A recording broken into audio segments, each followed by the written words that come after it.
आप सभी भक्तों का बहुत बहुत स्वागत है। तो हम जय राधा माधव से शुरू करेंगे।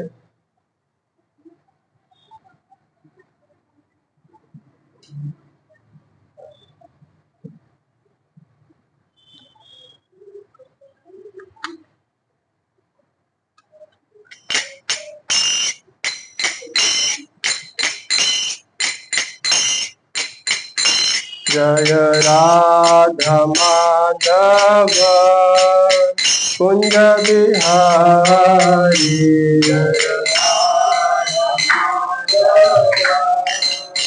कुंज बिहारी। जय राधा माधव कुंज बिहारी,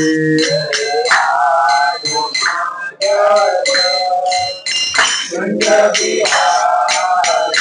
जय राधा माधव कुंज बिहारी,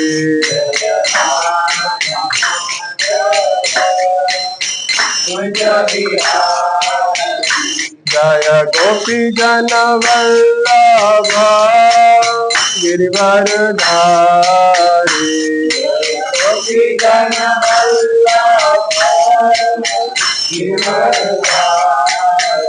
जय गोपी जन वल्लभ गिरिवरधारी,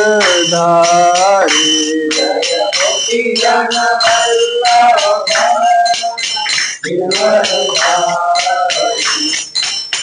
यशोदानंदन ब्रज जन रंजन,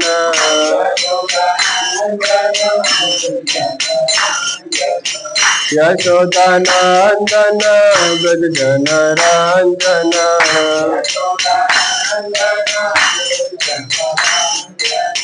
यशोदानंदन ब्रज जन रंजन।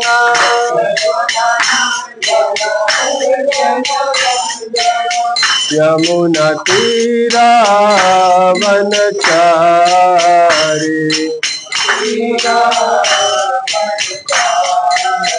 यमुना तीरा वनचारी।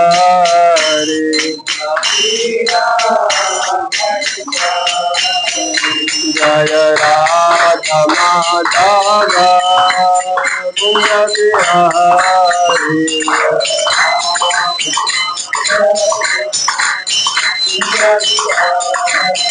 जय राधा माधव कुंज बिहारी।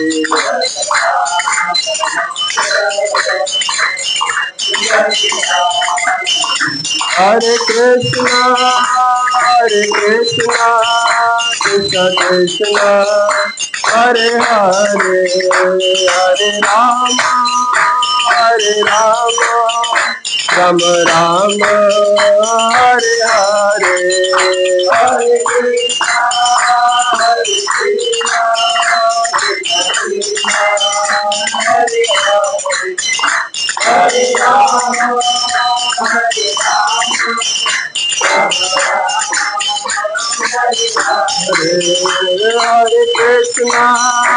हरे कृष्णा कृष्ण कृष्ण हरे हरे, हरे राम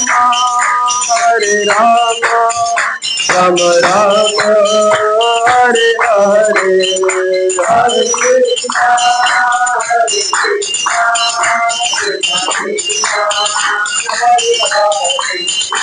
हरे राम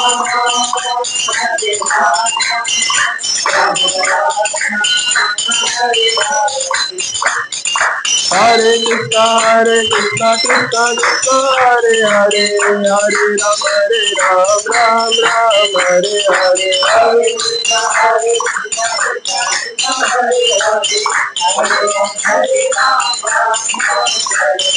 हरे कृष्णा हरे कृष्णा कृष्ण कृष्ण हरे हरे, हरे राम हरे हरे।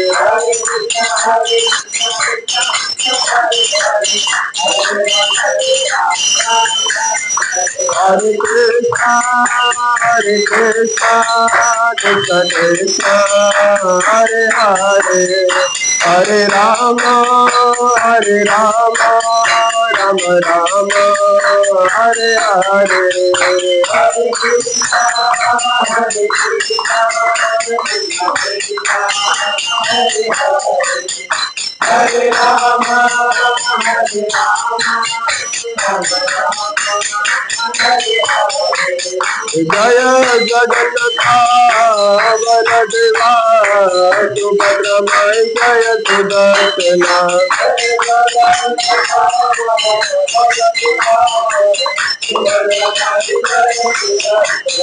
जय पंचतत्व पंचतत्व पंचतत्व जय पंचतत्व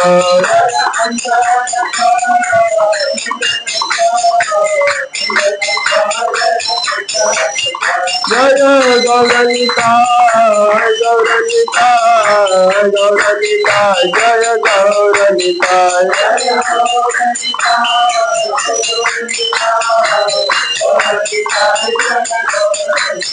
जय जय प्रभुपाद प्रभुपाद प्रभुपाद जय जय प्रभुपाद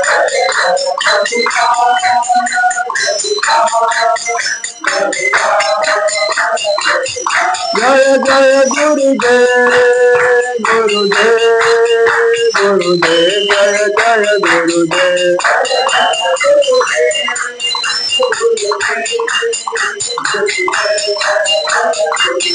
नित्य गौर हरि बोल हरि बोल हरि बोल नित्य गौर हरि बोल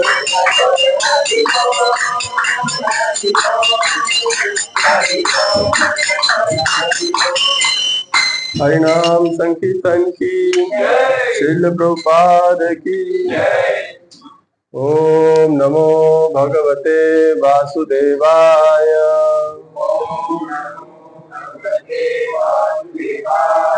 ओम नमो भगवते वासुदेवाय ओम नमो भगवते वासुदेवाय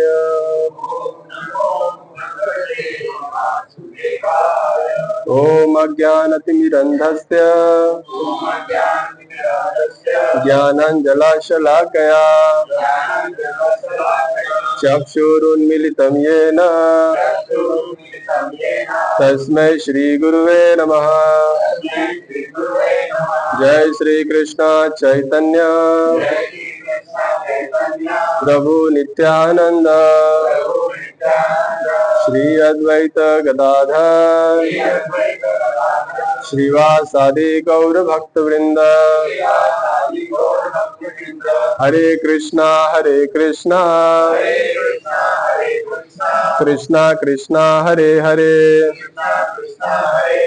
हरे राम राम राम हरे हरे।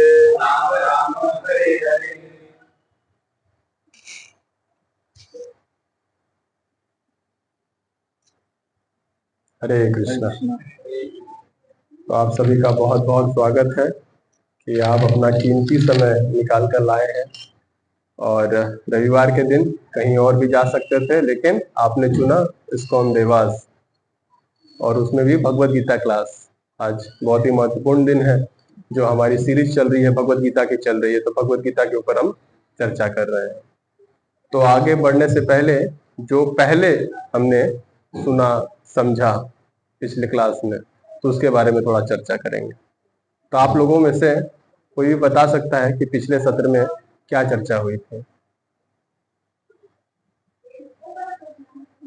पिछले में बात हुई थी आत्मा का ज्ञान, आत्म साक्षात्कार का ज्ञान, और उसको कैसे प्रैक्टिकली करेंगे। यस, और कोई? Very good.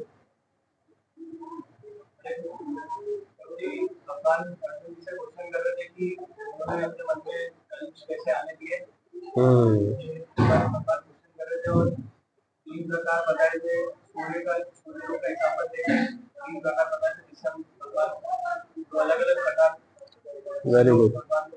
यस, ब्रह्म, इसके बारे में हमने आत्मा, परमात्मा और भगवान के बारे में, राइट, तीन के बारे में हमने चर्चा की थी। और कुछ? और कुछ?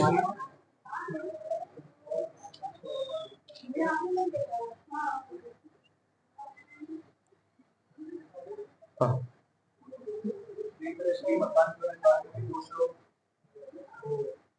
दो है उसमें दो श्लोक बताए थे, जैसे ब्रह्मसंहिता का श्लोक था और भगवान स्वयं वाला श्लोक था, दो श्लोक बताए। Yes yes yes. Shri Krishna भगवान। यानी कि जो हम अभी तक समझ रहे हैं ये है कि अर्जुन के अंदर दुविधा है, वो युद्ध करे या ना करे। तो उसने अपनी मन की बात रख दी सामने और उस पे भगवान ने कुछ प्रत्युत्तर किया कि आपके अंदर ये भावना आई कैसे, आप ऐसा कैसे सोच सकते हो, आप इतने महान हो इसके बावजूद आप ऐसा कैसे सोच सकते हो। तो हमारी होती है ना इच्छा कि अगर हमको कोई कुछ बोले तो हम उसको क्या करते हैं, उसको जो हमने बात कही है उसको सही साबित करने के लिए कुछ ना कुछ नए उत्तर देते हैं कि नहीं नहीं मेरे कहने का अर्थ यह था, या फिर इससे ये भी नुकसान हो सकता है, इससे ऐसा भी हो सकता है, तो जो मैं कह रहा हूं वो सही है। माताओं से निवेदन है कि वो अंदर होके बैठ जाएं, वो आने जाने की रास्ता छोड़ दें।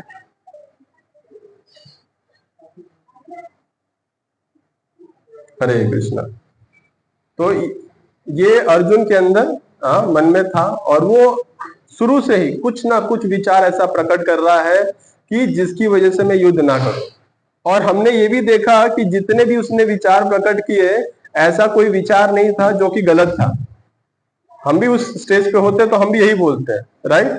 हाँ, या फिर हम अपने जीवन में भी देखते हैं बहुत सारी ऐसे सिचुएशन बनते हैं हमारी लाइफ में जिसको देख के हम बहुत सारे ऐसे नंबर ऑफ रीजंस देते हैं कि नहीं इस वजह से हम नहीं कर पाएंगे, या फिर समझा कीजिए हमारी जॉब, हमारा व्यवसाय, हमारी पढ़ाई, हाँ बहुत सारे ऐसे रीजंस देते हैं। लेकिन जो सही है, जो करना चाहिए, जो हमारा कर्तव्य होना चाहिए, उससे हम थोड़ा सा मुंह मोड़ लेते हैं, राइट? हम अपने शरीर और अपने जो भी हमारे साथ नहीं हो सकता है वो सारे रीजंस देते हैं। आप लोग मानते हैं? देते हैं हम लोग रीजन, हाँ, कि नहीं कर पाएंगे। जब क्यों नहीं कर पाएंगे? क्योंकि सुबह उठा नहीं जाता है, राइट? हाँ, नहीं किया जा सकता। Thank you. हरे कृष्ण।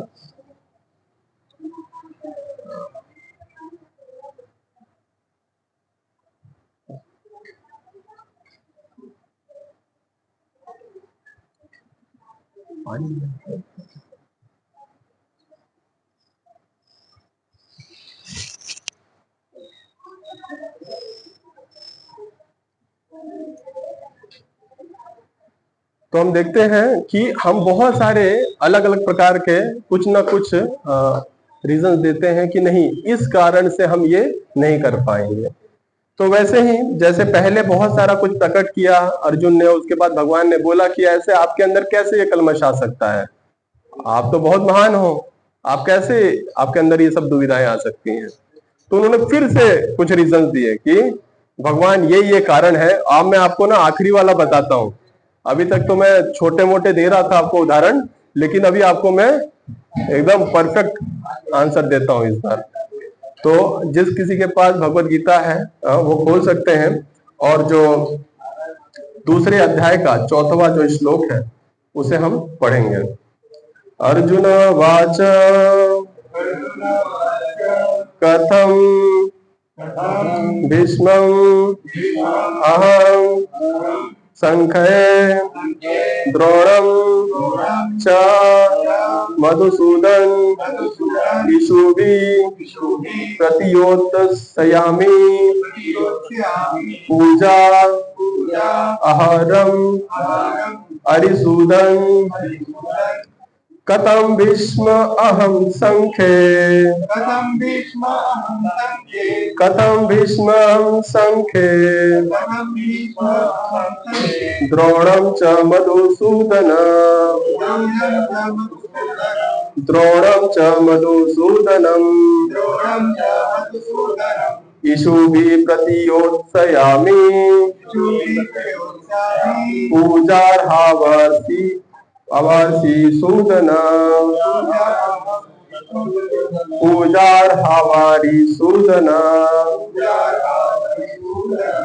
अर्जुन ने कहा, हे शत्रुहंता, हे मधुसूदन, मैं युद्ध भूमि में किस तरह भीष्म तथा द्रोण जैसे पूजनीय व्यक्ति पर उलट कर बाण चलाऊंगा। राइट, पहले तो सब कुछ पता था कि कौन आने वाला युद्ध में, कौन रहेगा, किसके साथ युद्ध में, सब कुछ तय था। लेकिन जब युद्ध के खेमे में जब आए तो वहां पे देख के विचलित हो गए। होता है ना, कभी इमोशनल हो जाते हैं, पता रहता है कि हमें ये कार्य करना है, लेकिन एक्चुअल जब हम ग्राउंड में जाते हैं तब या तो भ्रमित हो जाते हैं या फिर मोहित हो जाते हैं कि ऐसा कैसे हो सकता है। तो जब उन्होंने अपने गुरुदेव और पितामह को देखा तो वो बहुत ही परेशान हो गए कि मैं इनके ऊपर कैसे बाण चला सकता हूं, ये मेरे गुरु हैं, गुरु के ऊपर कैसे मैं बाण चला सकता हूं। राइट, हाँ, और कौन ये ज्ञान दे रहा है? भगवान। भगवान ने खड़ा किया है युद्ध के लिए, और वहां पे भगवान बोल रहे हैं कि आप अपने गुरु के ऊपर अस्त्र शस्त्र चलाओ। लेकिन क्या भगवान ने अपने गुरु के ऊपर चलाया? क्वेश्चन आ सकता है ना कि आप भी तो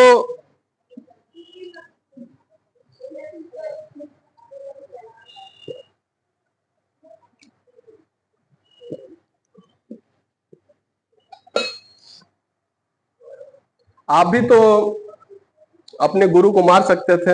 हा? आपका नाम मधुसूदन है, आप मुझे द्रोणासूदन बनाना चाहते हैं। राइट, हाँ, ऐसा तात्पर्य में है। राइट, कि आप मुझे ऐसा उपाधि क्यों देना चाहते हैं? अपने गुरु को वाद विवाद में भी उत्तर देना गलत माना जाता है। राइट, ये हमने अपने पेरेंट्स से, अपने माता पिता से सुना होगा। माता पिता बोलते हैं जवान नहीं चलाने का, हाँ, कहते हैं ना।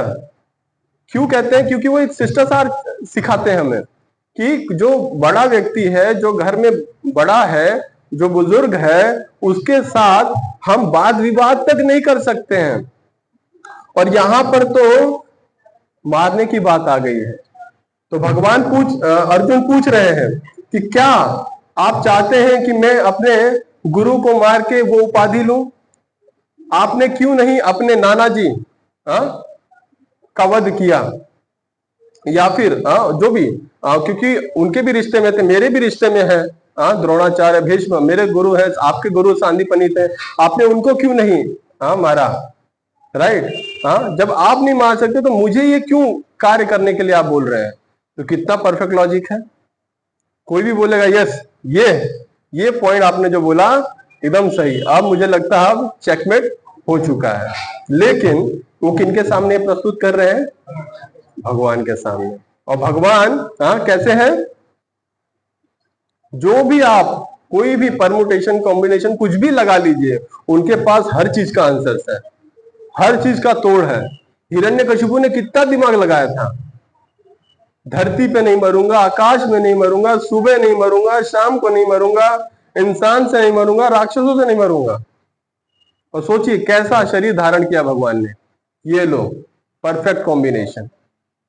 राइट, तो यहां पर बताया जाता है कि एक बार की बात है, जो अर्जुन है, एक बार जब द्रोणाचार्य उनको शिक्षण दे रहे थे, तो उस समय द्रोणाचार्य जान गए थे। होता है ना, जैसे कई लोग आपके घर में आते हैं तो कुछ देख लेते हैं ऐसी हरकतें घर में कैसी हो रही, तो वो समझ जाते हैं इन दोनों भाइयों में बनती नहीं है, इन दो भाइयों में ठीक ठाक चलती नहीं है। तो वैसे ही द्रोणाचार्य एक अच्छे आर्मी सुपरिटेंडेंट थे, प्लस साथ में बहुत बुद्धिमान भी थे।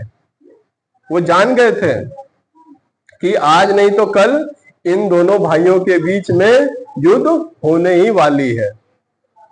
तो उन्होंने पहले ही अर्जुन को ये वचन ले लिया था कि अर्जुन, आने वाले समय में हो सकता है कि किसी कारणवश आपको मेरे ऊपर बाण चलाना पड़े, आपको मुझसे युद्ध करना पड़े। तो आप मुझे प्रॉमिस करो कि आप जरूर उस युद्ध में लड़ोगे। यहां पे भी क्लियर है, जब गुरुदेव ने पहले ही बोल दिया, पहले ही प्रॉमिस ले लिया, फिर क्या दिक्कत है? फिर दूसरा, भीष्म पितामह। अब भीष्म पितामह किसकी तरफ से, कितने भी महान हो, लेकिन किसकी तरफ से खड़े थे? अधर्म की तरफ से। राइट, तो अधर्म की तरफ से जो खड़ा है उसका तो नाश होना ही है। तब भी आपको बिल्कुल भी निश्चिंत रहना चाहिए कि आप, गुरु ने पहले ही आपको बोल रखा है, अधर्म के साइड वो खड़े हैं, तो दिक्कत क्या है? आपको तो लड़ना चाहिए।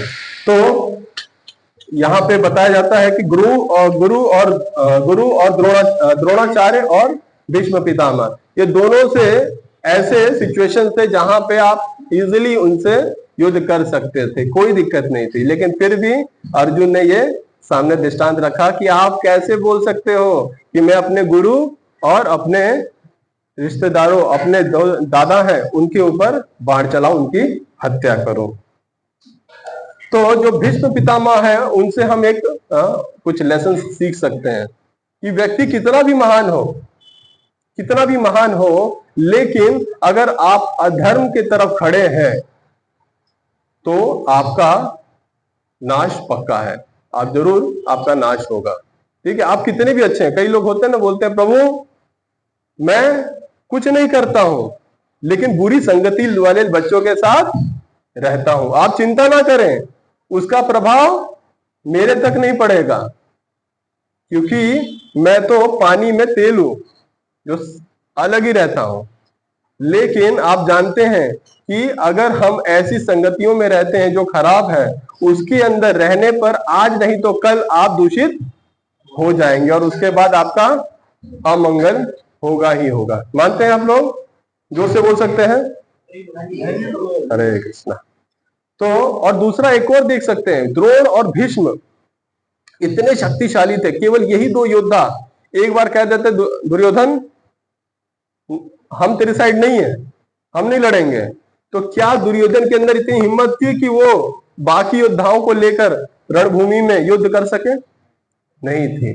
तो हमें ये दो चीज याद रखनी चाहिए कि हमेशा जो सही है, जो धर्म के साथ है, उसी का साथ देना चाहिए। और कितना भी अगर हम किसी चीज में सक्षम है, अगर हमें ये कोई पोजीशन मिली है, तो हमें उसका सदुपयोग करना चाहिए। जितना अच्छा हम उस पोजीशन का यूज करें भगवान की सेवा में, वो हमें यूज करना चाहिए। आगे देखते हैं नेक्स्ट श्लोक। गुरून् हत्वा हि महानुभावान्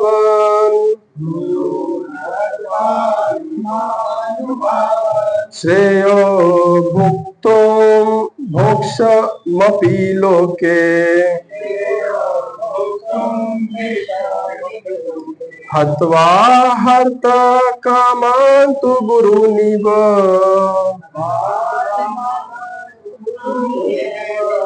एव भूतैव भोगान् रुद्धिर्तदिक्तान्।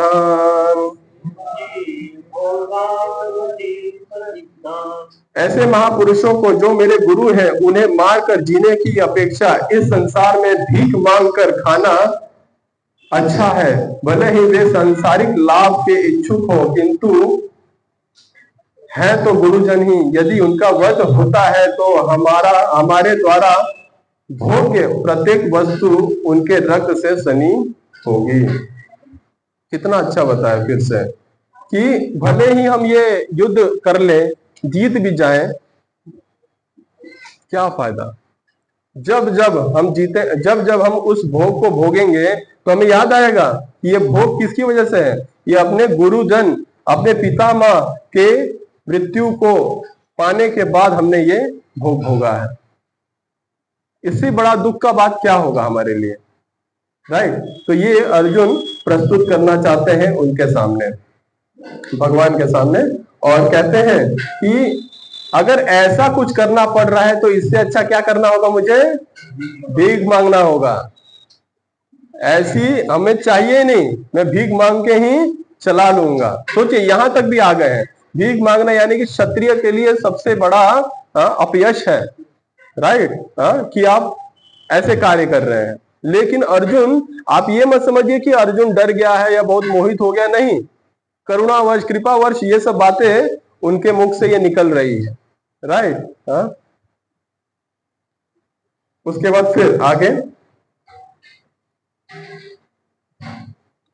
न चैव एतत् विद्याकरणं न गरीयः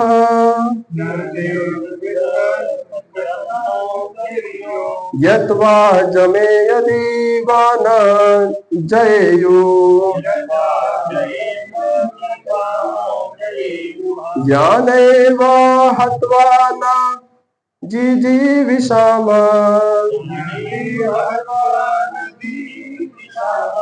ते अवस्थिता प्रमुखे धृतराष्ट्र।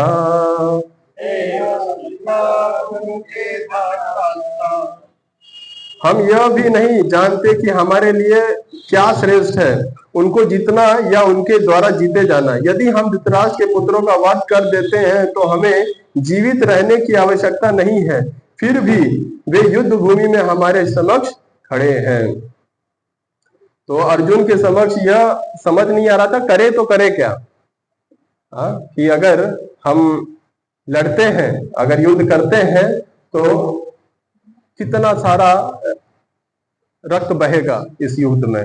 दूसरा कहते हैं यद्यपि शत्रु होने के नाते युद्ध करना उसका धर्म है, या फिर वह युद्ध में विमुख होकर भीख मांगकर जीवन यापन करे। दोनों सिचुएशन में कंफ्यूजन है, कुछ समझ में नहीं आ रहा है, करे तो करे क्या। एक तरफ अगर हम लड़ते हैं तो इतना नरसंहार होगा, दूसरा अगर नहीं लड़ते हैं तो भिक्षा मांगनी होगी, वो हमारे लिए अपयश का कारण होगा, एक क्षत्रिय के लिए अपयश का कारण होगा, एक क्षत्रिय का जो धर्म है उसके विरुद्ध कार्य करना होगा। तो मुझे तो बिल्कुल भी समझ में नहीं आ रहा है कि मुझे करना क्या है, मैं पूरा ही कंफ्यूज हो गया हूं। अर्जुन द्वारा व्यक्त इस प्रकार के ये विचार सिद्ध करते हैं कि वह न केवल भगवान का महाभक्त था, अपितु वह अत्यधिक प्रबुद्ध और अपने मन तथा इंद्रियों पर पूर्ण नियंत्रण रखने वाला था। जब तक इंद्रियां संयमित ना हो, ज्ञान के पद तक उठ पाना कठिन, और बिना ज्ञान तथा भक्ति के मुक्ति नहीं होती। यानी कि जब तक हमारे अंदर ज्ञान और भक्ति नहीं आती है तब तक हमें मुक्ति कभी भी प्राप्त नहीं होगी। तो अब सिचुएशंस आप लोग समझ लीजिए कि कंफ्यूज हो चुके हैं, पता ही नहीं चल रहा क्या करना है क्या नहीं करना है। अगर हमारे पास ऐसा सिचुएशन होता तो हम क्या करते हैं?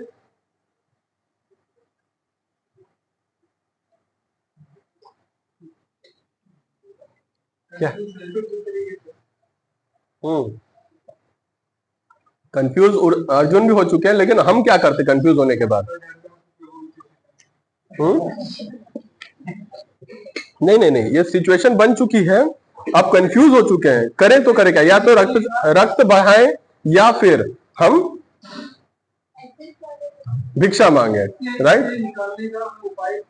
खोजना चाहिए। कहां से खोजेंगे हम? रियली यूट्यूब गुरु, गूगल गुरु, प्रमाणिक गुरु। यस। तो आने वाला जो अभी हम और 10-15 मिनट चर्चा करेंगे बहुत ही इंपॉर्टेंट है। आपके भी जीवन में ना बहुत सारी समस्याएं चल रही होंगी। आप मानते हैं आपके जीवन में समस्याएं हैं? कुछ लोगों के जीवन में नहीं है। हरे कृष्णा। यस। संसारिक। यस। तो अब क्या करना चाहिए और अर्जुन ने क्या किया, अब हम सीखते हैं। कार्पण्य दोषो महत स्वभाव पृच्छामि त्वां धर्म मूल चेतः यत्र श्रेयः स्यात् निश्चितं बृहत्तम मे शिष्याते अहं साधि त्वां प्रपन्नम्।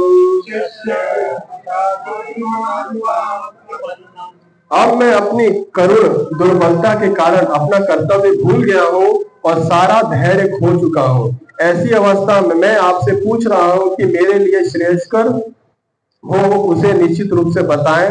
अब मैं आपका शिष्य हूँ और आपका शरणागत हूँ, कृपया मुझे उपदेश दें। अब अर्जुन ने यहाँ पे सही में सरेंडर कर दिया है, और ये भाव जब तक नहीं आता है तब तक आप समझ जाइए कि अभी भी आप उलझे ही रहेंगे, सुलझ नहीं पाएंगे। तो ये एक बुद्धिमान व्यक्ति का कार्य है कि जब भी उसके सामने कोई भी समस्याएं आए तो उसे अपने गुरु को जाके सरेंडर होना चाहिए, अपने गुरु के समक्ष अपनी जो समस्याएं हैं उसे रखनी चाहिए। तो यहाँ पे क्या करते हैं उसे देखते हैं। जैसे कि हम जानते हैं ये जो भौतिक जगत है वो पूरे दुखों से भरा हुआ है। हर समय कोई ना कोई दुख मिल रहा है। अभी भी आप लोगों ने भी मान लिया कि प्रभु बहुत दुख है, पल पल दुख मिल रहा है। और ये दुख कौन दे रहा है? भगवान दे रहे हैं। और भौतिक संसार, यस, माया, कर्म, बैठे भी रहेंगे तो भी दुख आ जाएगा। मानते हैं? यस, मन, राइट। तो ये पल पल आपको कुछ भी आप कार्य करें आपको दुख मिल ही जाएगा। और ये दुख कैसा है? संसार धावा नललीलोका प्राणाय कारुण्य घन घना। तो मतलब कि कितना संसार में कैसी ज्वाला जली हुई है दुखों की कि आपस में कभी भी रगड़ के जलने लग जा रहे हैं। बैठे बैठे ही हमारे मन में कोई ना कोई कलमश पैदा हो जा रही है, पग पर उलझन मिलती है। अतः प्रामाणिक गुरु के पास जाना आवश्यक है जो जीवन के उद्देश्य को पूरा करने के लिए सुनिश्चित पद निर्देश करते हैं। समग्र वैदिक ग्रंथों में हमें यह उपदेश देते हैं कि जीवन की अनचाही उलझनों से मुक्त होने के लिए प्रामाणिक गुरु के पास जाना चाहिए। वे उलझने उस दावाग्नि के समान है जो किसी के द्वारा लगाए बिना भभक उठती है। किसी के बिना लगाए। आप ये बोलेंगे कि प्रभु वो उन्होंने ऐसा किया हमारे साथ, उन्होंने हमारे साथ ऐसा कर दिया इसलिए आज इतने हम उलझन में हैं। लेकिन आपके शरीर में जो बीमारियां हो रही हैं ये किसी के कहने पे नहीं हो रही हैं। ये जो 3 ताप आपको लग रहे हैं, सुबह शाम, आदि दैविक, आदि भौतिक, आदि आध्यात्मिक, ये ताप आपको लग रहे हैं, पल पल लग रहे हैं। हम पल पल परेशान हैं इसको लेकर। तो ये सबकी उलझने केवल एक प्रामाणिक गुरु ही सॉल्व कर पाएंगे। इसी प्रकार विश्व की स्थिति ऐसी है कि बिना चाहे जीवन की उलझने स्वतः उत्पन्न हो जाती हैं। कोई नहीं चाहता कि आग लगे, किंतु फिर भी वह लगती है और हम अत्यधिक व्याकुल हो उठते हैं। कोई ना कोई समस्या आ जाती है, घर परिवार की आ जाती है, पढ़ाई की आ जाती है, एग्जाम्स की आ जाती है, जॉब की आ जाती है, व्यवसाय की आ जाती है, मंदिर की आ जाती है, राइट। हर यहाँ पे भी कुछ ना कुछ समस्याएं हैं कि हम प्रभुपाद जी का अल्टर कहाँ रखें, भगवान को क्या भोग लगाएं, भगवान का श्रृंगार कैसे करें, कौन सा फूल ऑफर करें, अभी व्यास पूजा होने वाली क्या क्या कार्यक्रम करें, यहाँ पे भी बहुत सारी हैं। लेकिन जब हम प्रॉपरली किसी को, अपने प्रामाणिक गुरु को जब हम जाके समर्पित करते हैं, अपनी उलझनों को बताते हैं, वो हमें एक दृष्टि देते हैं कि हाँ आप इस प्रकार का कार्य कीजिए और आपको इससे निवारण मिलेगा। यह वैदिक वामंडल उपदेश देता है कि जीवन की उलझनों को समझने तथा उनका समाधान करने के लिए हमारे परंपरागत गुरु के पास जाना चाहिए। जिस व्यक्ति का पारंपरिक गुरु होता है वह सब कुछ जानता है। अतः मनुष्य को भौतिक उलझनों में न रहकर गुरु के पास जाना चाहिए। यही इस श्लोक का तात्पर्य है। प्रभुपाद जी हमेशा अपने गुरु को प्रार्थना करते थे। कोई भी कार्य जब तक उनके गुरु रहे, तो ज्यादा संग नहीं हुआ उनका गुरु के साथ, लेकिन गुरु की जो वाणी थी वो उनके मस्तिष्क में थी कि हाँ हम, गुरु ने मुझे बोला है पाश्चात्य देशों में जाके प्रचार करना है। वो हमेशा उन्होंने अपने हृदय में रखा और उसे पूरा करने की कोशिश की। और जब भी जैसे कि जब प्रभुपाद जी का अंतिम समय चल रहा था तो प्रभुपाद जी के पास लोग, उनके शिष्य जाते थे, पूछते थे प्रभुपाद हमें ये दिक्कत है, आप बताइए क्या करें। तो प्रभुपाद जी बोलते थे कि आप ऐसा ऐसा कार्य कीजिए। और जब प्रभुपाद जी नहीं है तो प्रभुपाद जी की जो पुस्तकें हैं उनमें ये सारे उत्तर दिए गए हैं। तो प्रभुपाद जी ने कहा कि आप मेरे पुस्तकों को पढ़िए, आपको इसमें सारा उत्तर मिलेगा। फिर कहा जाता है कि आखिर भौतिक उलझनों में कौन सा व्यक्ति पड़ता है? कौन सा व्यक्ति भौतिक उलझनों में पड़ता है? जो खुद को शरीर समझता है। खुद को शरीर समझता है, yes, very good, very good. जो भगवान को सरेंडर नहीं करता है। और जो शरीर से रिलेटेड रिश्तों को भी शरीर के रिश्ते, हाँ, yes yes, very good, yes. और कोई, आप लोगों ने सबने बताया कि हमारे जीवन में दुख है, तो आपके जीवन में दुख क्यों है, क्या है, क्यों है उलझने? Yes, very good, yes. तो यहाँ पे बताया गया है कि इसका वर्णन ऐसे आता है कि वह जो जीवन की समस्याओं को नहीं समझता, ये जो जीवन में जितनी समस्याएं चल रही हैं इसके बारे में नहीं समझता। और कहा जाता है, बृहद रामायण उपनिषद में कहा गया है कि मनुष्य का वर्णन इस प्रकार हुआ है, कृपण, कृपण कहा गया है। और कृपण किसे कहा गया है? वह जो मानव जीवन को, समस्याओं को हल नहीं करता और आत्म साक्षात्कार के विज्ञानों की को समझे बिना कुकर शुकर की भांति संसार को त्याग कर चला जाता है। समझ में आया? कृपण कौन है? जो एक तो ये समस्याएं चल रही हैं, इसके बारे में कुछ वो चाहता नहीं कि कोई सोल्यूशन निकले, और बस लाइफ जी रहा है, राइट। उसको बताते हैं, अरे प्रभु, इतना आपके जीवन में दुख है, कैसा दुख, आओ हमारे साथ, कभी चलो हमारे साथ, हाँ, राइट। कुछ देते हैं ना उपाय, आप भी चलिए हमारे साथ सिनेमा, आप भी हमारे साथ चलिए जरा घूमने, हम आपको बताते हैं। आप इधर रोज इधर मंदिर जाएंगे तो कहां से सुख मिलेगा आपको? तो हमें भी ऐसा लगता है कि हाँ, ये सही कह रहा है।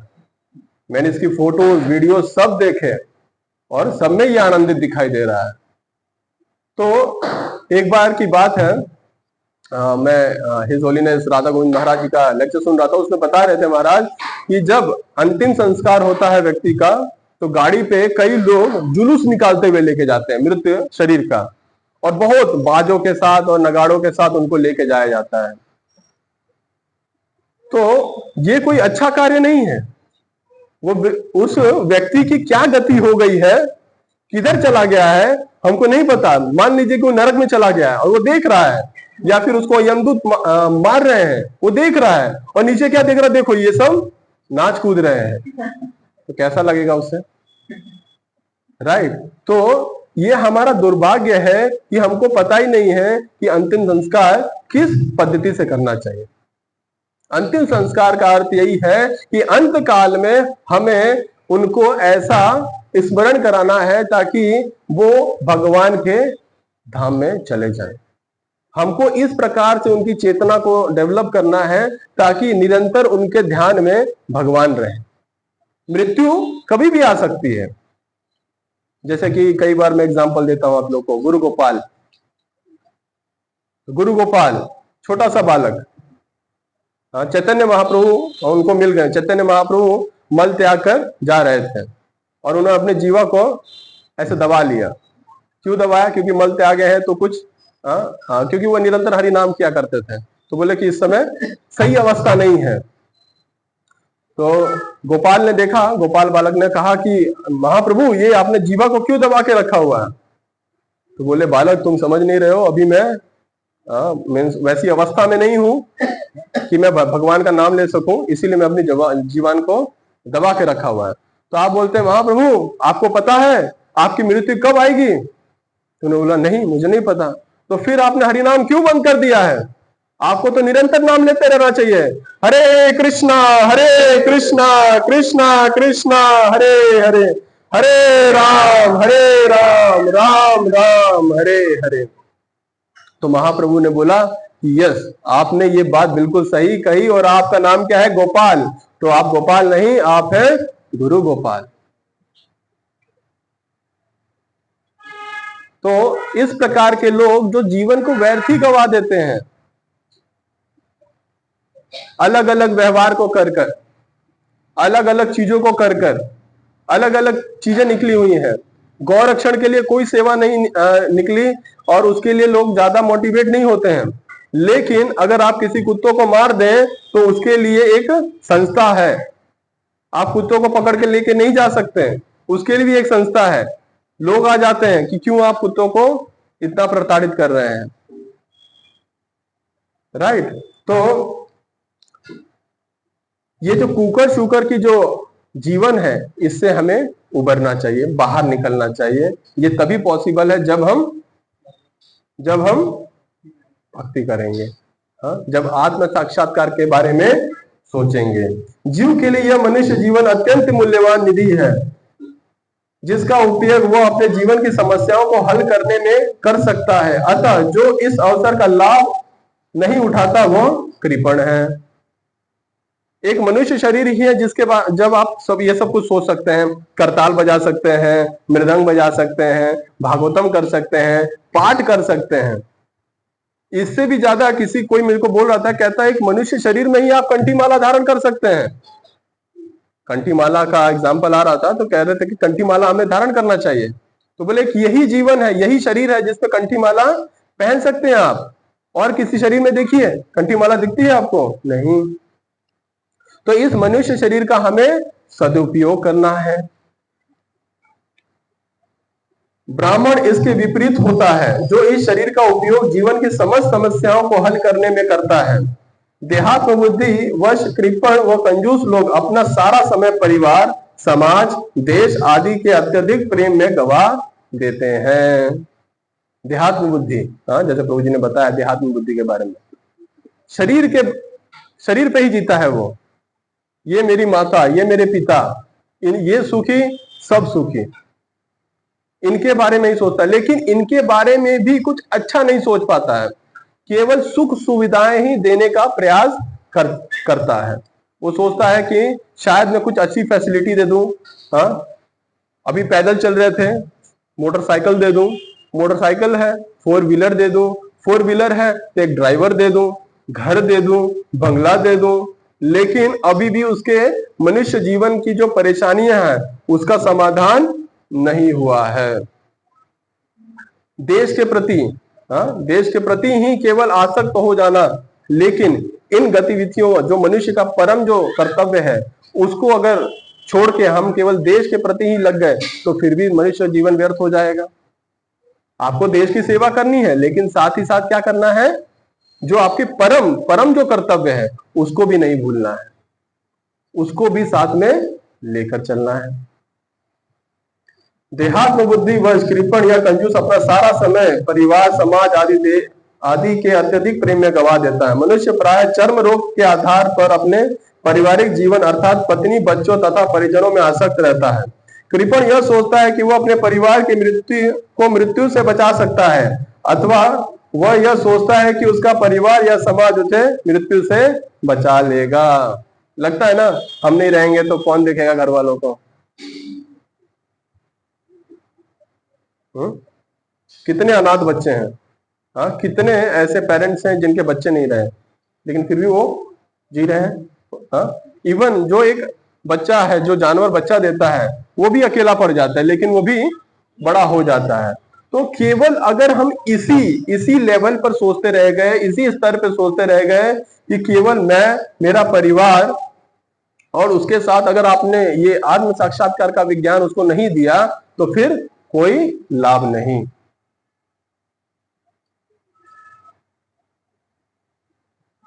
ऐसा पारिवारिक आसक्ति निम्न पशुओं में भी पाई जाती है, क्योंकि वे भी बच्चों की देखभाल करते हैं। बुद्धिमान होने के कारण अर्जुन समझ गया था कि पारिवारिक सदस्यों के प्रति उसका अनुराग तथा मृत्यु से उसकी रक्षा करने की इसकी इच्छा ही उसकी उलझनों का कारण है। मृत्यु को कौन रोक पाया है? मृत्यु तो निश्चित है, होनी ही होनी है। आप कितना भी प्रयास कर लीजिए, कितने भी आपके परिजन आ जाए, कितने भी अच्छे आप एम्स हॉस्पिटल डाल लें, मृत्यु तो निश्चित है। ये पक्का है, जन्म, मृत्यु, जरा, व्याधि, ये आपके लाइफ में होने ही वाला है, ये आपके जीवन में होने ही वाला है। अब हमें ये सोचना है इन 4 उलझनों को कैसे सुलझा दें। ये बार बार जो जन्म मृत्यु का जो चक्कर है इसको कैसे रोक दें। आप लोग रोकना चाहते हैं? आप लोग रोकना चाहते हैं? हरे कृष्णा। यद्यपि वह समझ रहा था कि युद्ध करने का कर्तव्य उसकी प्रतीक्षा कर रहा था, किंतु कृपण दुर्बलता के कारण वह अपना कर्तव्य नहीं निभा रहा था। अतः वह परम गुरु भगवान कृष्ण से कोई निश्चित हल निकालने का अवरोध कर रहा था। तो अभी तो दुविधा में आ चुका था, वो पता था थोड़ा पारिवारिक रक्तपात ये सब सोच के वो कंफ्यूजन में हो चुका है अर्जुन। लेकिन अब अर्जुन क्या बोल रहे हैं, उन्होंने क्या कर दिया है, अपने आप को सरेंडर कर दिया भगवान को। अब मैं नहीं जानता, मैं तो बहुत उलझनों में हूं, भगवान अब आप ही बताए कि मैं क्या करूं। मैं अब मैं कोई सोल्यूशन नहीं दूंगा, कोई भी तर्क वितर्क नहीं करूंगा आपके साथ, आप मुझे कृपया करके मार्गदर्शन कीजिए। तो अब अर्जुन लिटरल में बहुत सीरियस हो चुका है, बहुत सीरियस हो चुका है। गुरु का अर्थ है, गुरु का अर्थ है यस सीरियसनेस, गुरु का अर्थ है गंभीर। अब वो बातें नहीं होंगी कि प्रसाद में क्या क्या था प्रभु, राइट, या फिर इस बार ट्रिप में कहां चलेंगे प्रभु, अब वो चर्चाएं नहीं होंगी। अब अगर आपने प्रामाणिक गुरु का आश्रय लिया है तो गुरु से आपको गंभीर बातें करनी होंगी। गंभीर यही बातें हैं कि गुरु जी हम ये जीवन मृत्यु के चक्कर से कब हम निकलेंगे, क्या है कारण जिससे हम ये मृत्यु चक्कर को लांग सकते हैं, दोबारा इन कष्टों का, 3 तापों का कष्ट हमें ना झेलना पड़े। तो ये प्रामाणिक गुरु का आश्रय ग्रहण करने के बाद ही हो सकता है। अब हम गुरु से केवल जो भी इन समस्याओं, इन उलझनों से निकालने वाली बातें हैं, केवल उन पे ही चर्चा करेंगे। तो अब हम ये जानेंगे कि गुरु, अब हमें समझ में आ गया कि हमारे जीवन में बहुत सारी उलझने हैं, इस भौतिक जगत में जब तक हम रहेंगे उलझनों में रहेंगे। अब वो उलझने आती हैं तो हमें क्या करना है, गुरु के पास जाना है। अब हमें कौन से गुरु के पास जाना है, अब ये भी सबसे ज्यादा महत्वपूर्ण है। गुरु बहुत सारे हैं, बहुत सारे, आप बाहर निकलिए, हर व्यक्ति अपने आप को गुरु ही कहता है कि मैं ही गुरु हूं, तू मेरी ही सुन, आजा मैं तेरे को ज्ञान देता हूं। वो भले ही एक जो अध्यात्म है, एक ऐसा फील्ड है, और खासकर इंडिया में, कि आपको कोई भी समस्या आ जाए उसके रिगार्डिंग हर एक व्यक्ति के पास एक निवारण है। ज्ञान इंडिया में बहुत ज्यादा मिलता है, राइट। तो यहाँ पे बाबा जी, गुरु, बहुत सारे लोग हैं, लेकिन सही में हमको कैसे गुरु को जाके अपने आप को सरेंडर करना, अपने आप को समर्पित करना है, वो हम अगले श्लोक से सीखेंगे। नहीं प्रपश्यामि मम अपनुधात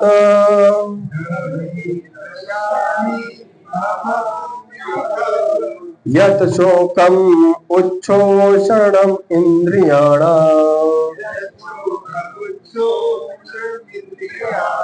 अव्याप्य भमो अपनम रिद्धम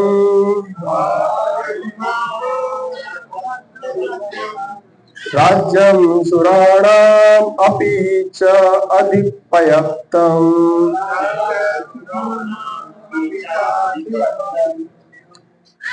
मुझे ऐसा कोई साधन नहीं दिखता जो मेरी इंद्रियों को सुखाने वाले इस शोक को दूर कर सके। स्वर्ग पर देवताओं के आधिपत्य की तरह इस धन धान्य संपन्न सारी पृथ्वी का निष्कटंक राज्य प्राप्त करके भी मैं इस शोक को दूर नहीं कर सकूंगा।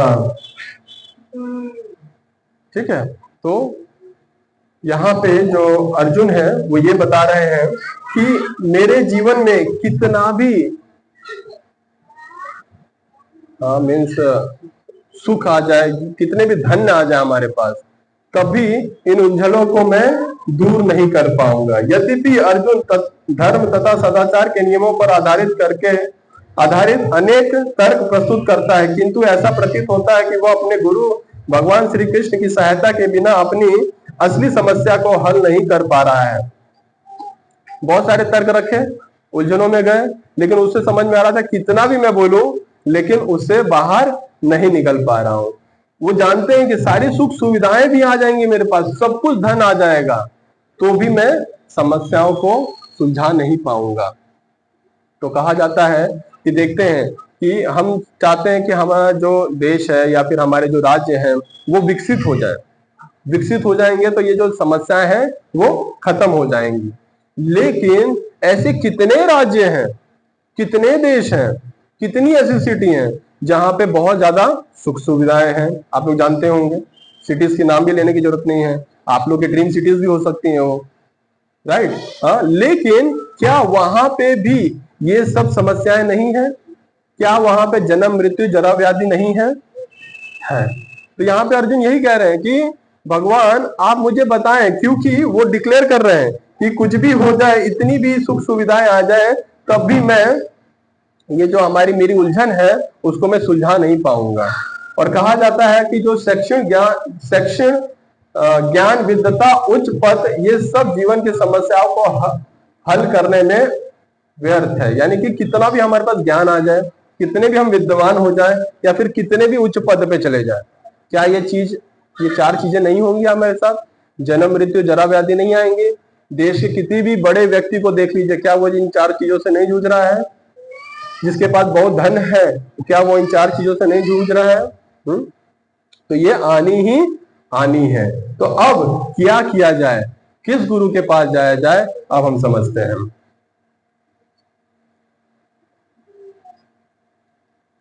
किवा विप्र किवा न्यासी शूद्र के नये,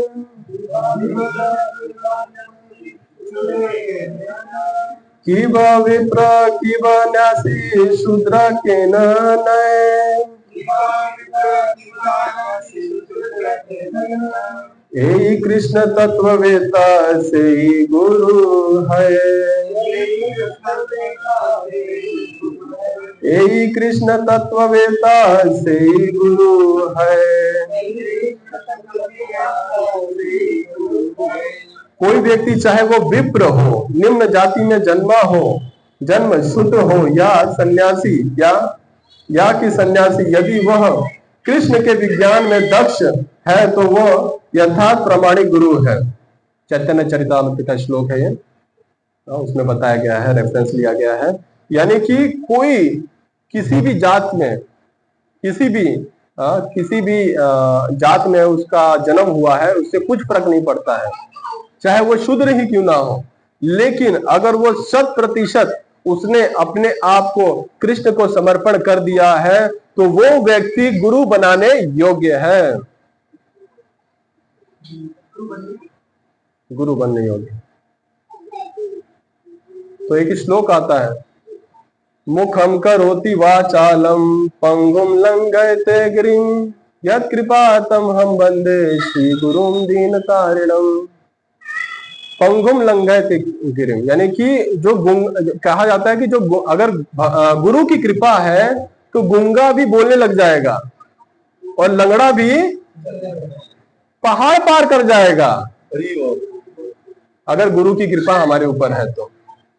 और गुरु की कृपा हम देखते हैं कि हम रोज सुबह उठकर सबसे पहली जो प्रार्थना है वो हम गुरु की ही करते हैं। एक बार फिर से हम गाएंगे, संसार धावा नरलीलोका त्राणाय कारुण्य घनाकम प्रापस्त कल्याण गुणार्वस्य वंदे गुरु श्री चरणारविंदम। फिर गुरु पूजा भी करते हैं। कैसे गुरु पूजा कैसे करते हैं, कैसी लाइन उसकी? चरण पद्मा केवल भगति सद्मा वंद मोह सावधान माते। तो आप देखेंगे हम दिन में कई बार केवल गुरु को ही याद कर रहे हैं, क्योंकि गुरु के आश्रय के बिना हम अपने जीवन की उलझनों को खत्म कर ही नहीं सकते। आप कितना भी प्रयास करके देख लीजिए। आगे एक और श्लोक है, विद्वान ब्राह्मण भले ही वह संपूर्ण वैदिक ज्ञान में पारंगत क्यों न हो, यदि वो वैष्णव नहीं है या कृष्ण भावना अमृत में दक्ष नहीं है तो गुरु बनने का पात्र नहीं है। भले ही ब्राह्मण हो, भले ही कितने अच्छी जाति में जन्म लिया हो, लेकिन अगर वो कृष्ण भावना अमृत के बारे में संलग्न नहीं है तो वो गुरु बनाने योग्य नहीं है। किंतु शूद्र यदि वह वैष्णव या कृष्ण भक्त है तो गुरु बन सकता है। संसार की समस्याओं, जन्म जरा व्याधि, मृत्यु की निवृत्ति, धन संचय या आर्थिक विकास से संभव नहीं है। ये भी क्लियर हो गया, हमारा डाउट एकदम क्लियर। प्रभुपाद जी ने लिख दिया है कि ये जो 4 चीजें हैं, जन्म मृत्यु जरा व्याधि, ये आपके धन से खत्म नहीं होने वाली हैं।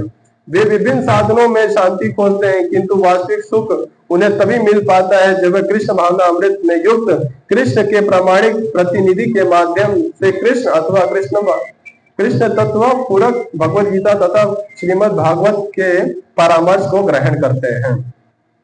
जब हम पारंपरिक गुरु के थ्रू जब हम इन उपदेशों को सुनते हैं, भगवान के दिए हुए उपदेशों को सुनते हैं और उसको अपने ग्रहण करते हैं, तभी जाकर हम सही ज्ञान को प्राप्त कर पाते हैं। इसलिए उसने कृष्ण भावना अमृत का ही आश्रय ग्रहण किया और वह ही शांति तथा समरसता का उचित मार्ग है। अतः यदि हम सदा के लिए शोक का निवारण चाहते हैं तो हमें कृष्ण की शरण ग्रहण करनी होगी, जिस तरह अर्जुन ने की। अर्जुन ने कृष्ण से प्रार्थना की कि वे उसकी समस्या का निश्चित समाधान कर दे। यही कृष्ण भावना अमृत की विधि है। तो सार यही है कि आपके जीवन में कितनी भी समस्याएं हो, आपको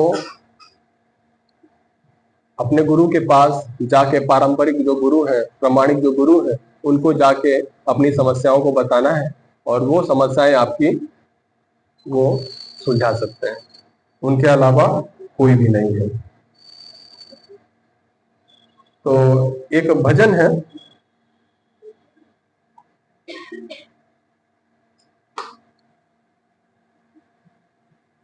एक भजन शेयर कर सकते हैं ग्रुप में।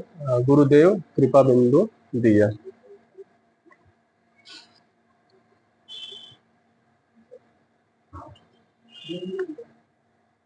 क्योंकि इतना अच्छा टॉपिक चला है, गुरुदेव के बारे में बताया जा रहा है, तो क्यों ना एक भजन हम गाएं। आप लोग तैयार हैं? केवल एक व्यक्ति तैयार है? हरे कृष्णा।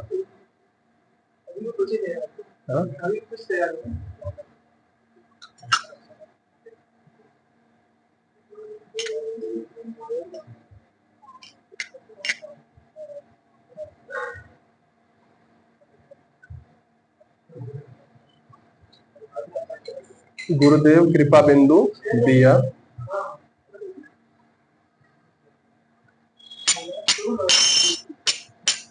पहले मैं गाऊंगा, उसे आप ध्यान से सुनिएगा, फिर दोहराइएगा। गुरुदेव कृपा बिंदु दिया, करो ए दास त्रिपक्ष अतिहीन। गुरुदेव करो ए दास तिरपेक्ष अतिहीन। सकल सहने बल दिया कर, निज माने स्पृहाहीन। सकल सहने बल दिया कर, निज मन स्पृहाहीन। सकल सम्मान करिते सकति, देहनाथ यथायाथ। सकल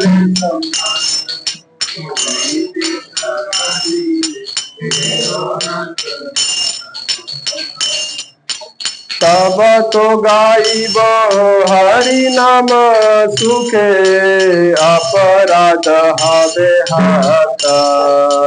तबे तो गाइब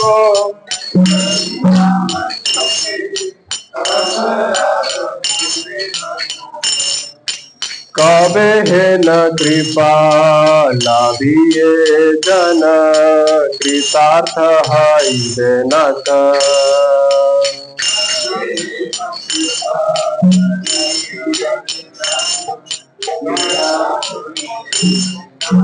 शक्ति बुद्धिहीन आमी अति दीन, कर मोरे आत्मसात। शक्ति बुद्धिहीन आमी अति दीन, कर मोरे। योग्यता विचारे किछु नहीं पाई, तुम्हार करुण सार। योग्यता विचारे किछु नहीं पाई,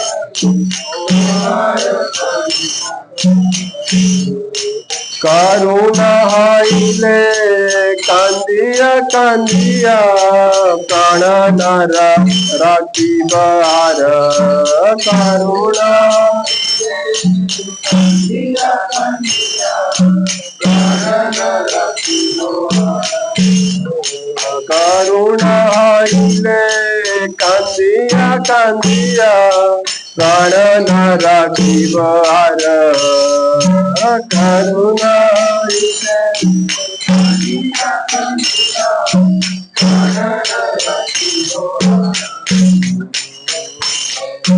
हरे कृष्णा हरे कृष्णा, कृष्ण हरे हरे,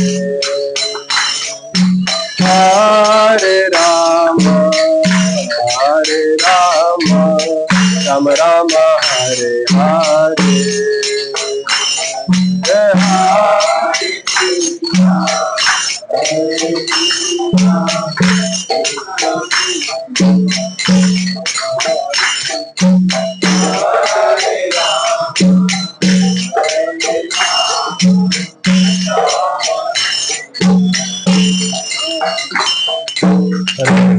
थोड़ा सा अनुवाद भी पढ़ लेते हैं जो हमने गाया। हे गुरुदेव, आप अपनी कृपा की मात्र एक बूंद प्रदान कर अपने इस दास को तृण से भी अधिक सुनीच बना दीजिए। आप मुझे ऐसी शक्ति प्रदान कीजिए कि मैं अब सब कुछ सहन कर सकूं, यथा अपने सम्मान की स्पृहा से निर्मुक्त हो जाऊं। हे नाथ, कृपा करके मुझे सबका यथा योग्य सम्मान करने की शक्ति प्रदान कीजिए, जिससे मैं शुद्ध हरिनाम कीर्तन करता रहूं तथा कीर्तन के प्रभाव से मेरे सारे अपराध नष्ट हो जाएं। हे नाथ, यह दीन जन कब आपकी ऐसी अहेतु की कृपा प्राप्त कर कृतार्थ होगा। यद्यपि मैं शक्तिहीन बुद्धिहीन यथा अत्यंत दीन हूँ, फिर भी आप कृपा पूर्वक मुझे आत्मसात कर लीजिए। हे नाथ, योग्यता का विचार करने पर मैं स्वयं को सर्वथा इससे रहित पाता हूँ, इसलिए मुझे तो एकमात्र आपकी करुणा पर ही विश्वास है। यदि आपकी अहेतु की करुणा न हुई तो मैं रोते रोते अपने प्राणों का विसर्जन कर दूंगा। हरे कृष्णा। तो बहुत बहुत धन्यवाद आप सभी का आने के लिए और सुनने के लिए। हरे कृष्णा। तो उम्मीद है आप सभी गुरु जो तत्व है उसके बारे में थोड़ा सा आप लोग को समझ में आया होगा, गुरु की गंभीरता के बारे में समझ में आया होगा। तो उसी के संदर्भ में कुछ ही दिनों बाद 14 जून को यहाँ पर गुरु महाराज महामन प्रभु जी उनका व्यास पूजा है। तो आप सभी से अनुरोध है कि आप सभी पधारें और जो गुरु की कृपा लहू मात्र जो संग है उसे प्राप्त करने का प्रयास करें। हरे कृष्ण।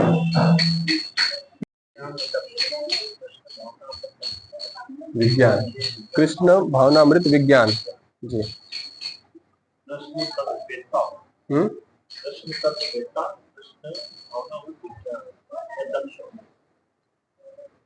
कहाँ पे वो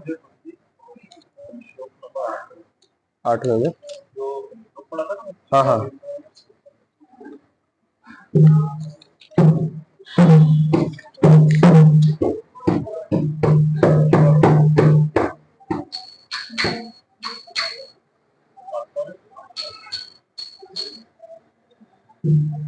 हाँ यस यस कि भगवान चैतन्य ने कहा कि जो कृष्ण भावना अमृत के विज्ञान में दक्ष हो, कृष्ण तत्ववेता हो, चाहे वह जिस किसी जाति का हो, वही वास्तविक गुरु है। तो प्रभु इसका जो मैं समझ पा रहा हूँ एग्जैक्ट मीनिंग जो है तत्ववेता का क्या अर्थ है एग्जैक्ट बता नहीं सकता, लेकिन यही है कि कृष्ण भक्ति में जो संलग्न रहे, जो चर्चा भी करे, कृष्ण की चर्चा करे, जो सुने भी कृष्ण के बारे में सुने और लोगों को भी प्रचार करे, यानी कि केवल कृष्ण भावना भावित रहे। मोटा मोटी है।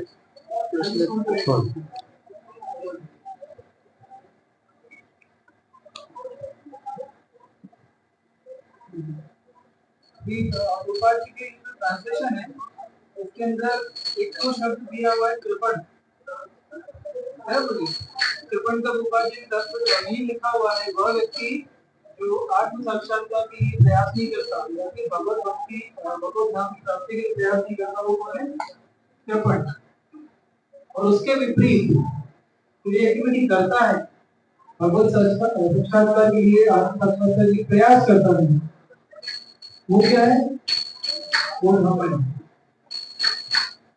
अल्टीमेटली यहाँ पे रूपा जी क्या कह रहे हैं सो कॉल्ड ब्राह्मण जो ब्राह्मण होने का दावा करते हैं अपने केवल जिस वंश में वो पैदा हुए हैं उस सरनेम को लेकर के जो ब्राह्मण बनते हैं दे आर नो वर ब्राह्मण एक्चुअली है ना रूपा जी सीधे सीधे बोल रहे हैं विद्वान ब्राह्मण भले ही वह संपूर्ण वैदिक ज्ञान में पारंगत क्यों न हो यदि वह वैष्णव नहीं है या कृष्ण भावनामृत में दक्ष नहीं है तो गुरु बनने का पात्र नहीं है किंतु शूद्र यदि वह वैष्णव या कृष्ण भक्त है तो गुरु बन सकता है। तो कृपण का जो एक विलोम शब्द यहाँ पे हम देखने को मिलता है हमको ब्राह्मण है। कृपण का विलोम शब्द ब्राह्मण है।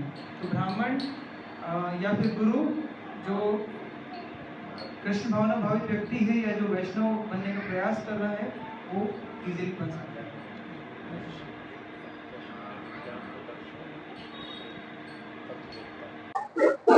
यस और कोई प्रश्न?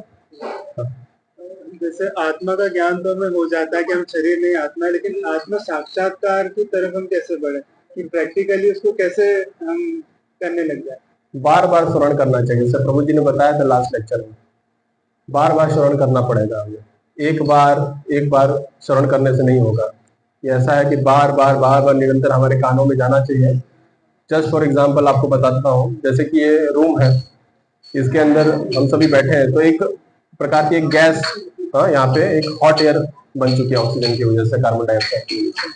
लेकिन अगर आप चाहते हैं कि ये गैस बाहर निकल जाए और ताजी हवा आए तो हमें क्या करना होगा? जैसे प्रभु ने बोला, ये जो खिड़की है उसे खोल दीजिए, अच्छी हवा आएगी और बुरी हवा अपने आप चली जाएगी। तो उसी प्रकार आत्म साक्षात्कार के लिए जो आत्म साक्षात्कार के जो भी लेक्चर्स हैं, जो भी ज्ञान है, उसे हमें बार बार श्रवण करना पड़ेगा, तब जाके हम उसमें हमेशा के लिए अटिक रह पाएंगे। अदरवाइज क्या होगा कि सुना है, जानते भी हैं, लेकिन करने में असक्षम हो जाएंगे। यस और कोई?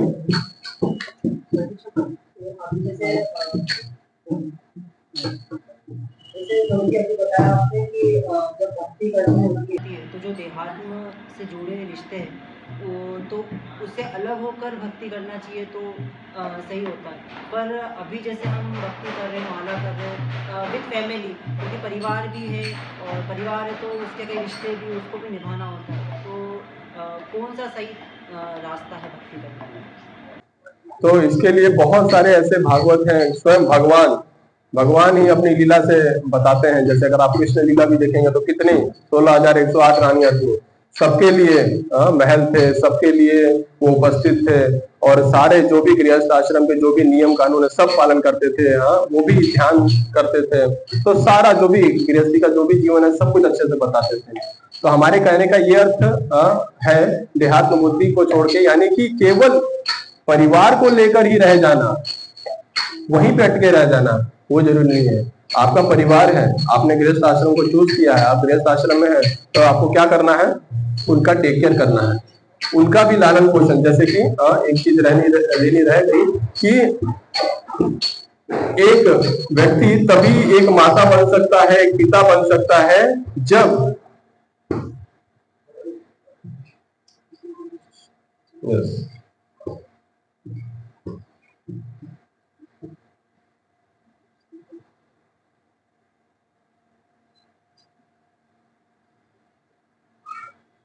तो एक श्लोक आता है श्रीमद् भागवतम में 5.5.18 में, गुरु न शिष्य सजनो न शिष्य पिता न शिष्य जनिन न शिष्य दैव्यम तत् श्यानम पतिश्च सयाम।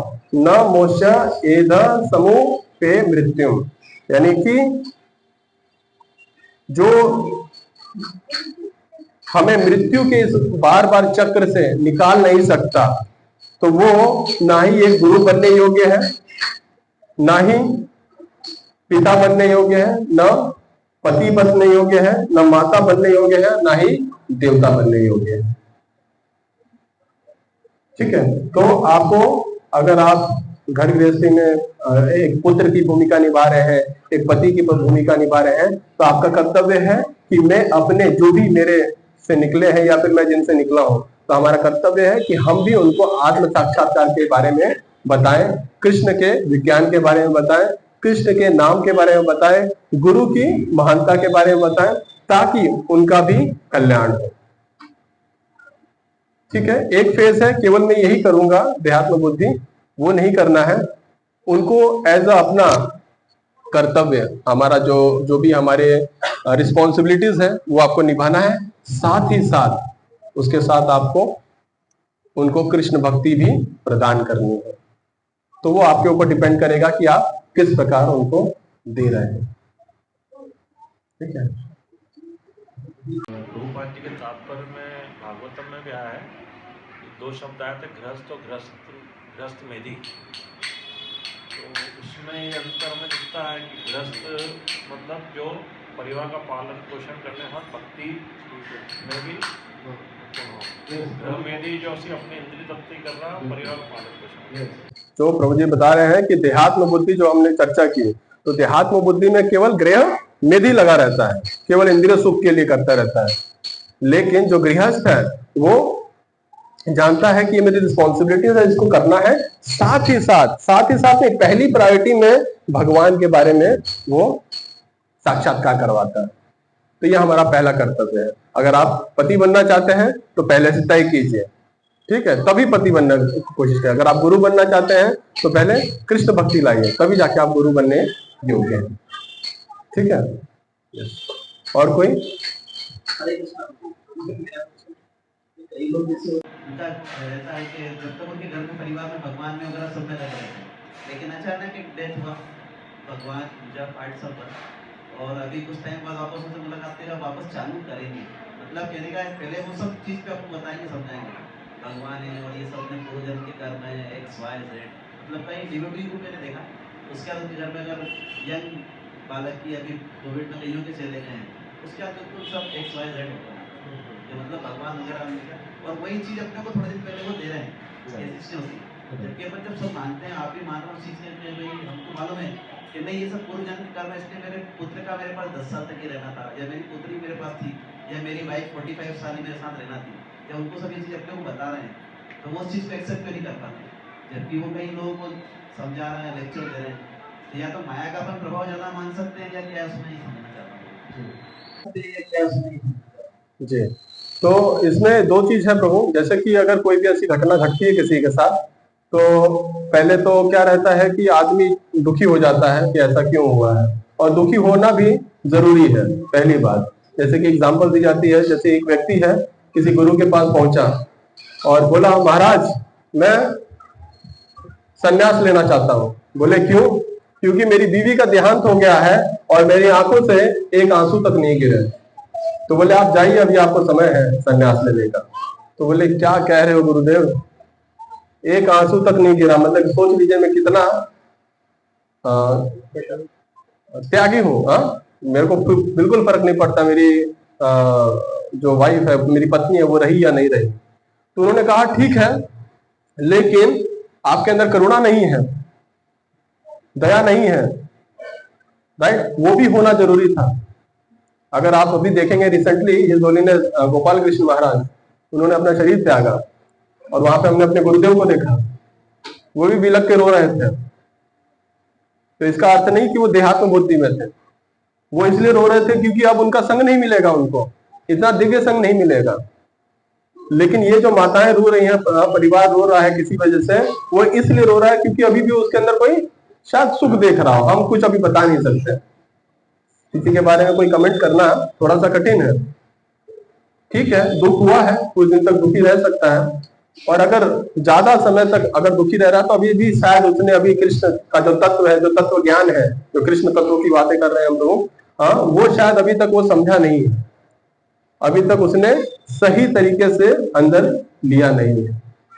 इसका उदाहरण दिया जाता है, जैसे कि एक समुद्र है, उसमें मछली तैर रही है, तो कई मछलियां सतह पर तैर रही है और कई अंदर तैर रही है। वहां पे एक बाज आता है और जो सतह पे तैर रही थी उसको अपने पंजों से पकड़कर लेके चली गई। तो ऐसा क्यों हुआ? क्योंकि वो सतह पे तैर रही थी। तो उसी प्रकार अगर कृष्ण भक्ति में बिल्कुल अंदर घुसेंगे तब शायद ये जो माया है वो आपको अटैक नहीं करेगी और लेकर नहीं जाएगी। अगर हम सतह पे रहेंगे, सतह का अर्थ क्या है? ठीक है, कर लेंगे, कोई बात नहीं, 16 माला कहा है, 16 दिन में कर लेंगे, 16 महीने में कर लेंगे, 16 साल में कर लेंगे, राइट? तो अभी हम सतह पे ही हैं, जानते हैं, हाँ, इसे कहते हैं कर्ण की प्रवृत्ति, कड़तपन वड़त नहीं, यानी कि जानता भी है, कर्ण जानता भी था, मानता भी था, लेकिन क्या बोलता था? मैं नहीं करूंगा, मैं ऐसा ही रहूंगा। ठीक है, तो फैमिली वाइज की हो सकता है, कुछ भी हो सकता है, लेकिन हाँ, अगर आपके कंट्रोल में कुछ है तो आप थोड़ा सा उनको बता सकते हैं कि ठीक है, जो हुआ सो हुआ, अब आप प्रयास कीजिए, निकलिए उनसे, आइए सेवा कीजिए, आइए भगवान का दर्शन कीजिए, आइए प्रसाद खाइए, और कोई नुकसान नहीं है। अगर रोका भी है तो कोई दिक्कत नहीं है। क्यों? जैसे प्रभु जी लीलाष्टाचार्य ने बताया था कि जहां पे वो भक्ति छोड़ेगा, जहां पे वो भक्ति बंद करेगा, फिर से वहीं पे चालू होगा जिस दिन भी वो चालू करना चाहेगा। 40% पे चालू किया है, 40% हुआ है खत्म, तो अगला 41 से चालू करेगा, तो कोई नुकसान नहीं है। भक्तों के लिए यही बहुत अच्छी बात है। कोई बात नहीं, चला गया कोई बात नहीं, हमारे अंडर है, हमारे कंट्रोल में है, तो हम उसको वापस बुला सकते हैं और हमारा कर्तव्य है। ऐसा नहीं, हाँ देखो भक्त बनते थे, हाँ देखो क्या हाल है, ऐसा नहीं करना चाहिए। अगर हमारे कंट्रोल में है तो हमें लेके आना चाहिए उनको, ठीक है, और उनको उपदेश देना चाहिए, ले सकते हैं तो सही समय पे, ताकि वो दोबारा शुरू कर सके। ठीक है, भक्तों को गुरु का संग मिलता है, तो कुछ स्टोरी वगैरह में ऐसा सुना है कि गुरु को प्रभु के दर्शन नहीं होते, लेकिन प्रभु भक्त को दर्शन दे देते हैं। फिर शिष्य जो होता है, मतलब गुरु कहते हैं, तो फिर शिष्य भगवान से प्रार्थना करते हैं कि नहीं, आप मुझे मेरे गुरुदेव को भी दें, कि मैं आपके पास जब आया हूँ तो मेरे गुरुदेव के द्वारा आया हूँ। फिर गुरुदेव का क्वेश्चन प्रभु से रहता है, तो ऐसा क्यों होता है कि मतलब गुरु को भगवान दर्शन नहीं दे पाते और शिष्य को दर्शन दे पाते? तो शिष्य का गुरु के ऊपर पूरा पूर्ण विश्वास होगा, वो पूरा सरेंडर है कि कुछ भी हो, कैसे भी हो, यही मेरे गुरु है। जैसे कि जगन्नाथ बाबा जी महाराज, तो वो अंगूठा छापते हैं, और भक्ति सिद्धांत सरस्वती ठाकुर जी कितने बड़े, हाँ, इंग्लिश के स्कॉलर थे, लेकिन क्या था कि मैंने आपको सरेंडर किया, मतलब किया, एक ही शिष्य थे उनके, भक्ति सिद्धांत सरस्वती ठाकुर जी। उनको हमको कुछ नहीं लेना देना, हमने सरेंडर किया है तो किया है, हम जानते हैं आप भगवान देख रहे हैं, तो उनके द्वारा देखिए हम सब वो उस प्रणाली में आए हैं, इसलिए आज जाके हम भी भगवान को देख पा रहे हैं। ठीक, हरे कृष्ण। और कोई? ठीक, हरे कृष्णा कृष्णा कृष्णा हरे हरे, हरे राम राम राम हरे हरे। श्रीमद् भगवद गीता की जय, श्रील प्रभुपाद की जय।